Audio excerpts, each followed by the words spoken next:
ไปเบิ่งอัปปีไปเบิ่งนางฟ้าสาลอนทำอะไรอยู่พี่น้องวันนี้กับสวัสดีอีกรอบด้วยพี่น้องเด้อไปสระผมหน่อยจ้าสระผมหน่อยปี๊ดได้ประตูใหม่ได้กำแพงใหม่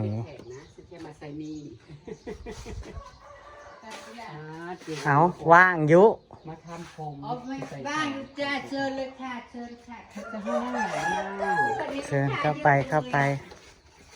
เอาปี๊ดวันนี้ได้ลูกค้า VIP บ่VIP นะคะมาร้านจะนั่งมาเพราะว่ายึดมันนี่เขียวยงอยู่จะที่ชิงามโอ้ยเขามาเป็นผี เอาไม่เจียวโหนกแก้มเจ้าเป็นหยังน่ะ สิวฮะผู้บ่าวจูบบ่หรือว่าเป็นหยังเอาหนีมันนั่นน่ะสิวสาวเอามาใส่หนีบ่สาวเลยน้องเราวิ่งถอนเลยจะเส้นสาเส้นก็ได้เส้นก็ได้จ้าอันนี้ก็สิเส้นลืมทุกคนน้าสาวให้ข่อยเส้นน้ำเด้อได้จ้าได้จ้าวันนี้ได้แขกกี่อันน้ำยาโอ้ไปนั่นมากก็ดีเลยค่ะฮะได้แขกกี่คนวันนี้น่ะเธอฮะคือเก่งแท้เจ้าคือเก่งแท้แขกนี่มันจะท่วมเลยเนาะแขก VIP มือนี่คือมาถึงมาหอดพี่จังหวะจะลบพัดยังมาเนี่ยว่ะเจ้าตกใจอยู่จะเกิดตกใจแล้วเนาะมาหอดพี่ว่ะมาผัดไปลบกระโหลกอยู่หันนอนหลับอยู่ได้อบผมสิเฮ็ดใส่มืองานวันที่17บ่จ้าโอ้ยบ่ฮอดดอกค่ะต้องมาใหม่เด้อค่ะมื้อนี้เฮาก็เท่าใด12บ่เราหันเราเจ้ายังเราเจ้ายังโอ้นางบ่ล่านั่นตัณหามื้อนางว่าฉันบ่มีเงินบ่ล่าดอกนางว่าไปกระเตือนซื่อนางว่าก็บ่ได้กินหลายกินซ้ำอีมกับย่าสิกินอีหยังล่ะข่อยบ่ได้แม่สิยศใหญ่ยศติผู้อื่นผู้ไก่บ่ได้ลาบตายข่อยนั่นเอาเพิ่นนึกว่าต้องใส่บัตรซื้อนึกว่าต้องเอาบัตรซื้อมาข่อยบ่ได้หาแต่ศอกแต่เชิญค่ะนี่ก็มาแวะใส่นี่นะพี่น้องเอ้ยมือบนธนาคารคุณทาสวัสดีเลยจ้านี่มันก็มาอบแน่นั่นเด้แล้วล่ะอบเฮ็ดหยังสิอบเฮ็ดอีหยังมันก็งามอบให้มันอบคือบ่ได้ฮ้อนบ่ได้ร้อนเพิ่นจักให้มันเฮ็ดเพราะมันคือจี้จะปุติเพราะว่าคือบ่มีองค์มีอายอีหยังเว้าอลีปกติต้องมีองค์มีอายแม่นบ่มันต้องมีมันก็มีเฮ็ดดิบ่เฮ็ดจริงๆแล้วมันจะมาปิดผมงอกคุณปิดผมงอกจริงว่าสิมาปิดไว้มาปิดแต่คนเด้เจ้ามีน้ำยามาแล้วหรือว่าจังได๋บ่แบบว่าจักย่อมโคนมันนะก็มันบ่ได้ใส่ย่อมมันอันย่อมปิดผมงอกธรรมดาเลยมีอยู่สีหยังน้ำตาลสีน้ำตาลเลยแหละมันจะมีคล้ายกับสีดำคือไม่ใช่น้ำตาลเลยว่าโก่งแต่สีน้ำตาลหันหน้ามันได้ดีดูไม่เสียว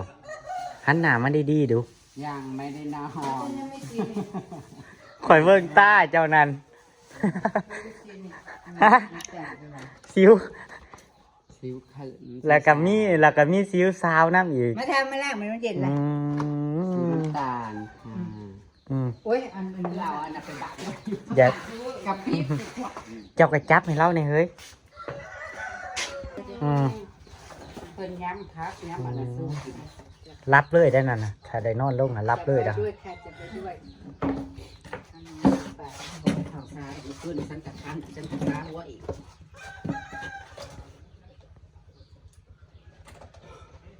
น้ำเพื่อนก็แห้งน้ำบ่ได้แห้งอย่างเดียวเย็นน้ำอีกแห้งแล้วมันจะบวโค่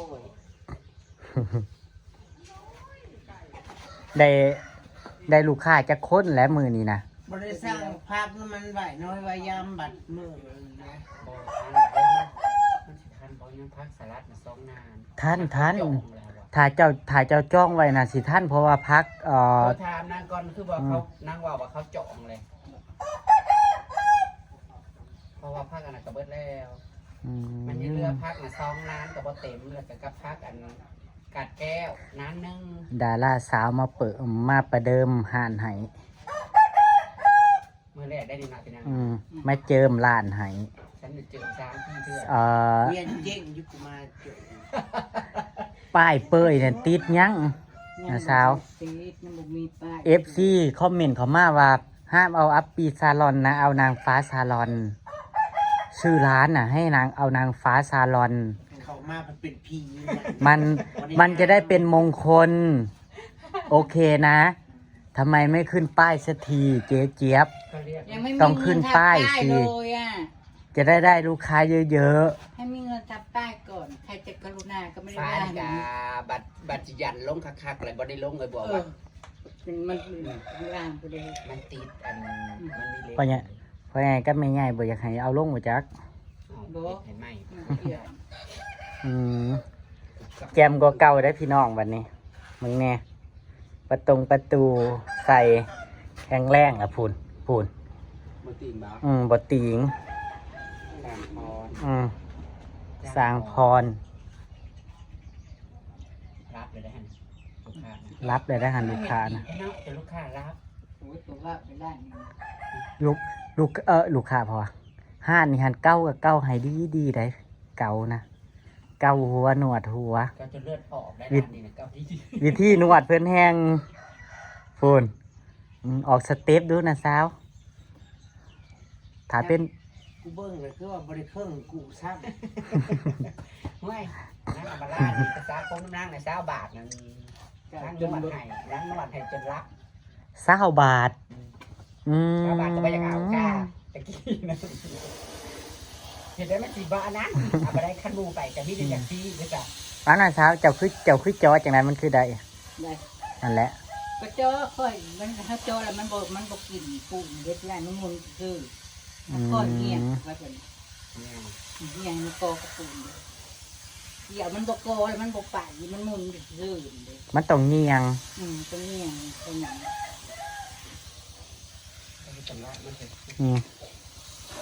โถงอ่อนหน่อยเลยเป็นไงทั้งเกาทั้งตบลูกนี่จะ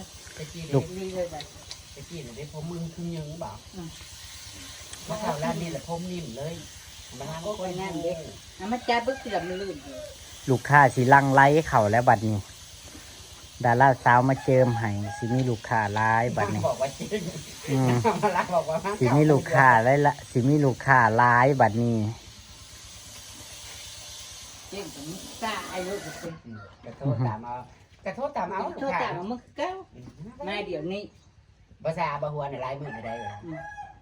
บะเมนนี่เอาหรือบะบนทางมึงเห็นบ้านมึงเห็นกับรถข้าวแกงจีพุ่นกุ้งอยู่ฮารามาซาวันนั้นโทษเอารถนั่งสับลูกค้าเนี่ยเลยบะเมนสิให้กูไปน้ำเอามองไปหามันบังคับมาแต่เถื่อมือ3 เถื่อเฮ้ยมันคู่เมเซียวข่อยยังว่าถ้าเราไปนั่งเล่นตูบเจ้าซุ้มตูบเจ้าอยู่เชิญแหละเชิญให้ได้เชิญมือเชิญอยู่ในไซส์บ่ได้เชิญบ่ได้เชิญหมู่เชิญผู้ไผสิกล้าไปเชิญมือแล้วบุญแต่ว่าโอ้ยนิมนต์เด้อค่ะป้าเสี่ยวจังสิก็ยังเพราะว่าอยู่จะไปมือเดียวมือบุญไปถ้าไปย่อเสาอีกน้ำมันข้าวปุ้นจักโลมือบุญนั่นงานบ้านเจ้านั่นโอ้ยบ่ต่ำก็100เลยเนาะบ่ในเงินกินกันเองก็ยัง50เลยแม่นเฮาถ่าไปยุกเสาเอกเสาโทผู้มือได้เมเซียบอกแน่มื้อวันหยังวันคานบ่ขึ้นจักคำแห้มจักคำสิยกนั่น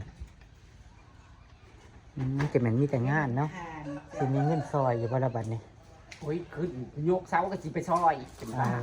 บ่ได้แม่นขึ้นเพื่อนโอ้ยเพื่อว่าเราให้มัดเสาเอกเสาโทเราเด้ซะเฮ้ย มัน อีผู้นี้ยังบอกเคยเว่าออกชื่อเลยว่าเฮ็ดนั่นเฮ็ดนี่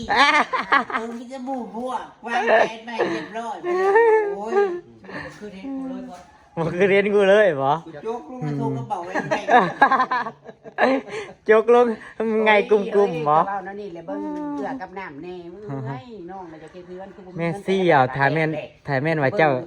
ถ้าแม่นว่าเจ้าอยากเฮ็ดอีหลีน่ะ เจ้า เจ้า มีเงินผัดบาแล้วเฮือนแล้วโอ้ยมึงสิว่านั่นได้ซะ อืม อีผู้จ่านี่นะจ่า8 ปีแล้วบ่ได้ใช้นี่ได้จ่าบ่เป็นตาอายบ่ ผู้วางแผนบ่เคย มีแต่แพนนั่นเด้แม่ว่าอีหยังเขาเอิ้นหยังวิชาการมีแต่วางแผนบ่ลงตัวจริงจักทีกูละอุกน้ำตัวเองเมื่อยแล้วก็โน่นนี่นั่น เมื่อยเขาผู้บ่ได้เว้าหยังนั่น เฮ็ดเอา เฮ็ดเอาบัดเจ้าผู้เว้าอันเช้าหนึงก็ยังบ่ทันได้เห็น เอาเฮาก็เว้าไว้เห็นเฮาก็วางแผนไว้ซึ่งเฮาบ่ได้ไว้ชั้นเฮ็ด ของเฮามีแผนกะได้อยู่แล้วคือ ช่วงนี้ก็สิมีแต่บุญพี่น้องสิบุญอีกแล้ว ยังเฮ้ยมันคือสิไว้แค่สิบุญเดือน3แล้วนี่นะ สิบุญ วันที่21ก็จองนั่น บุญพระธาตุโพนอีกพี่น้อง บุญเดือน3นี่ บุญบาทไม่เชียมมาลาต่อแล้วก็บุญธาตุโพนต่อแล้วก็บุญหยังอีกมีแต่บุญบัดนี้ มีแต่รายการดีอันนั้น มีแต่รายการบุญมีแต่รายการกินบัดนี้ บ้านนั้นบ้านนี้ อืม บ้านนี้บ่ได้นั่นเด้อจ้า มันดีตรงที่ว่าเวลาหมู่พวกมาแล้วแบบบ่ได้คอยแบบคือทั้งบ้านคอยนี่ห้วยได้ซอยกันเด้อจ้าแต่นี่แล้วแต่หมู่พวกมาว่าเพิ่นหมู่สิซอยเท่าใดอะไรยังไงจังซี่เนาะพี่น้อง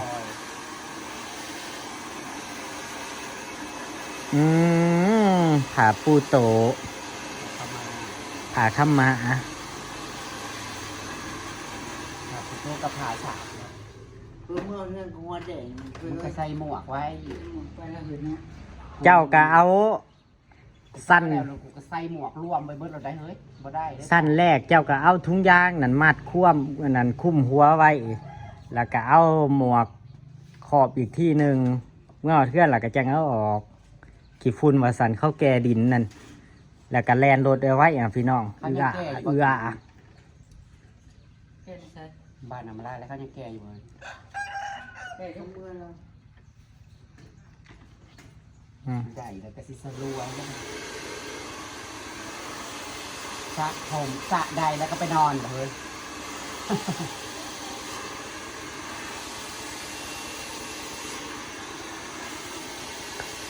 เจ้านั่นคิดหนีแล้วจะมือใดจะมาใส่อีกแล้ว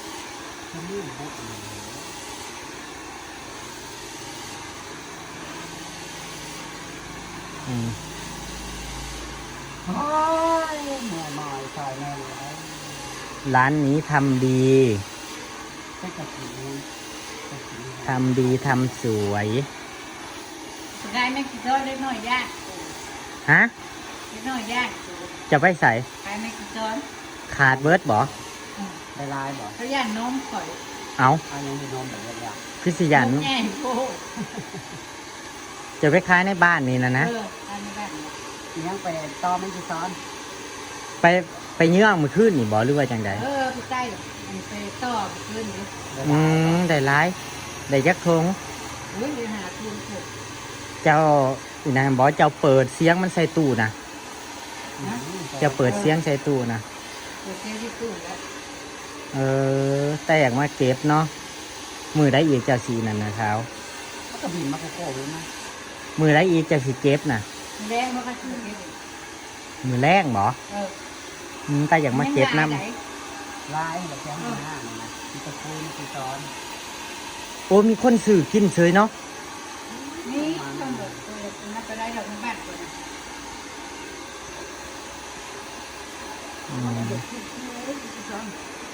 ผมก็มากโอ้ยเงยกี่คนนี่ อ่อน เนาะ ไม่ได้นะพวกน้อย เนาะไปกับเก่าป่ะ นิ่มแบบนี้นะ มือที่ข่อยมาซาน้ำเจ้านะกับผมข่อยนิ่มแหมนิ่มแห้งแชมพูอันนี้หรือว่าเขาซื้อแบบนี้มาใส่ที่เราบ่สีนี่ผมมันนิ่มแห้งเจ้าซ้ายข่อยมือนั่นนะ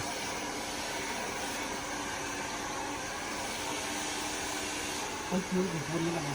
มันบ่ล้มทำซื้อมันเพิ่มนะครับ รับเลยนะฮะรับเลยได้นะ ทำงานแดงๆมานี่รถคนแรงเหมือนกันนะครับ พอทำแล้วจ่วยมาก FG บอกว่าอยากให้เจ๊อมาลาทำผมตรงๆแบบนี้มันจะได้จ่วย ชาหลวย กลายเป็นผู้หญิงผมยาวเลยเนาะ อยากสุดดุด อืม โอ้ยคิ้วสิพุ่นเลย แล้วนะ แต่งหน้าพร้อมบ่ สิแต่งหนาเลยบ่ ไปนะ เอาสีซับปลายเลยบ่ บ่จะตียังว่าห่วย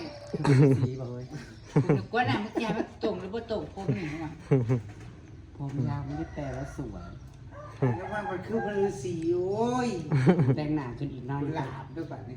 คือเจ้าละเฮ้ยเวลาเจ้าใส่วิกเข้าไปนั่นนาเจ้ามันเป็นหนาทรงเหลี่ยมมิโหนกจะใส่เข้าไปแล้วมัน หน้านางแบบหน้าคน หนาเจ้ามันบ่ได้หวานเพื่อนว่า บ่หวานแต่ยาแล้วหน้าคือพี่เสด็จนี่จะหน้าคนก็คืออันนี้เสด็จ ใส่วิกผมเข้าไปแล้วน้ำหน้าไม่หวานเหมือนผัวเลย บ่เป็นสายหวานเนาะสายเปรี้ยว สายสม ใช้หินสม เมเซียวเจ้าคือบ่เฮ็ดทรงหน้ามาอะ ก็คือเห็นมันเห็นไปเพื่อนนะ เจ้าเฮ็ดทรงหน้ามาคือเขากับหน้าเจ้าล่ะ หน้าห้าวยัง หาหน้าเจ้าใหญ่บ่ มึงบ่เคยเห็นไปเพื่อนนะครับ เจ้าบ่เคยเฮ็ดจักเทื่อเฮ็ดทรงผมหน้ามาสิได้ผัวบ่จัก คือเป็นอย่างนี้เว้ยเห็ดออกมาเป็นคือพลือสี เอาอีกเด้อ คำโทษชาติหรือโทษ มันจะ โท มา ษผมมึง ซากกูนะ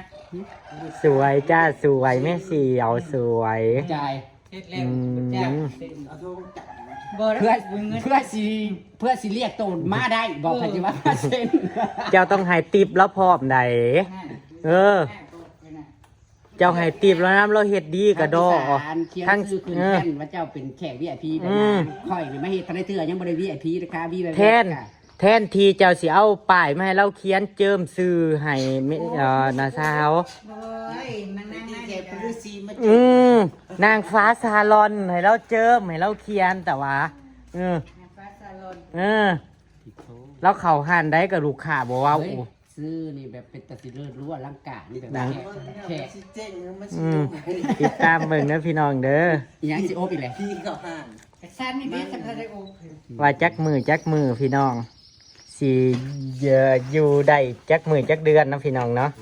มารอบเบิ่ง ใคร อืม โมเมนต์ปิด นั่น เปิด นั่นสิอยู่อันเจ้าของร้านนะสิอยู่ได้จับมือ โมเมนต์ปิดเปิดได้นะสาว ฉันก็เปิดคู่มือแล้วค่ะ เปิดทุกวันนะจ๊ะ เปิดคู่มือจ้า ในมือ อ่ะ มันเห็ดป้ายอยู่นี่นะ ตอบดูFC บอกว่าทำไมไม่เปิดร้านที่หน้าบ้าน คิดหันไฟ มัน นั่น คนลา อืม ย โอเคเนาะนางตอบให้แล้ว ค เนาะ นลายแล้วก็ พี่ ล น้อง ม ทั้งคุณทั้งล่ม นะบอกกล้าเปิดเผย อืม นะ กล้า ถ้าเปิดทางไหนยังหลับอยู่ขี้ฝุ่นแน่กู วายบวายกระจก อืม แดงเบิด แม่นพี่น้อง เคย ขี้ เปิด ฝุ่น มาแล้วดูหน้าร้านนั้น คือพี่น้องเห็นละขี้ฝุ่นหลาย เขาเคยไม่เห็นเขา เปิดที่หน้าร้านแต่ผมมีคนเขามันเปิดลับๆ เป็นเวลา เขา เนาะ แน่